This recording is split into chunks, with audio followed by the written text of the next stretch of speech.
ఈ మధ్య కాలంలో బైట్ సర్వీస్ అని వీడియోలు పెట్టాను కదా.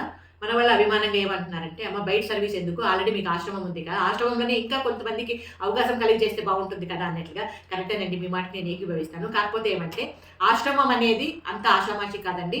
చాలా బాధ్యతలుంటాయి. 25 మంది వరకు నేను తృప్తిగా చూసుకోగలను. ఇప్పుడు బయట సర్వీస్ అనుకోండి, ఈ చుట్టుపక్కల దగ్గరలో మరీ దూరం కాదు. దూరం పోయి కూడా నాకు టైం ఉండదు. దగ్గర అందుబాటులో ఉండే వాళ్ళకి వెళ్ళి వాళ్ళ బాధా కష్టం విచారించి, దాని తర్వాత మనకున్నంతలో వాళ్ళకి హెల్ప్ చేసి చేతులకు వచ్చేస్తామనమాట. కాకపోతే ఆశ్రమం అనేది వాళ్ళ చివరి దశ వరకు కూడా బాధ్యత నాదే. వాళ్ళ పడక మీదకి వచ్చేస్తే వాళ్ళకి స్నానాలు, డైపర్లు మార్చడం ఇవన్నీ కూడా నేనే చేయాలి, నా బాధ్యతే. కాబట్టి ఒకరిద్దరుంటే నేను చేయగలుగుతాను అట్లా పేషెంట్లుగా ఉండేవాళ్ళు. నలుగురుంటే మనం పనులు నమ్ముకొని చేయలేము కదండి. పనివాళ్ళు అనే వాళ్ళకి బాధ్యత ఉండొచ్చు, ఉండకపోవచ్చు, కానీ నాకనేది బాధ్యత ఉంటుంది కదా. కాబట్టి నా వల్ల ఎంత అవుతుందో, ఎంతవరకు మంచిగా చేయగలను అంతవరకే చేయాలి పనని ఆశ్రమం అయితే 25 మంది వరకే పెట్టుకున్నాను. ఆ రకంగా చేస్తున్నాను. చాలా సంతోషంగా జరుగుతుంది. ఇది ఈరోజు మన చిన్ని వీడియో. నచ్చితే ఖచ్చితంగా లైక్ చేయండి. Thank you.